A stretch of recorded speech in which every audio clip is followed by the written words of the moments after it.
அனைவருக்கும் காலை வணக்கம் நண்பர்களே. இன்றைக்கி என்ன பார்க்க போகிறோம் அப்படின்னு பார்த்தீங்கன்னா, பச்சை மிளகாவுடைய நன்மையை தாங்க பார்க்க போகிறோம். பச்சை மிளகாய் நம்ம தினமும் உணவில் ஒன்றாவது நம்ம சேர்த்திக்கிறது ரொம்பவே நல்லது. இதில் விட்டமின் சி இருக்குது.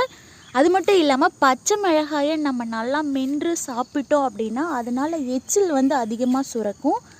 அப்படி சுரக்கிறதுனால நம்ம சாப்பிடக்கூடிய உணவு சீக்கிரமாக ஜீரணமாகும், நம்மளுக்கு எந்த ஒரு பிரச்சனையும் வராமல் தடுக்கும். அது மட்டும் இல்லாமல் நம்ம உடம்பில் நோய் எதிர்ப்பு சக்தியை தரக்கூடியது இந்த பச்சை மிளகாய் தான். அதனால் கண்டிப்பாக நீங்கள் என்ன பண்ணுறீங்கன்னா, நீங்கள் சேர்க்கக்கூடிய உணவில் எல்லாத்துலேயுமே பச்சை மிளகாயை ஒன்றொன்றாவது சேர்த்துக்கோங்க. அதுவும் இப்போ நம்ம பார்த்துட்ருக்க உரமே சேர்க்காத பச்சை மிளகாய். நம்ம சேனல் பிடிச்சிருந்தா மறக்காமல் நீங்கள் நமக்கு சப்போர்ட் பண்ணிக்கிட்டே இருங்க.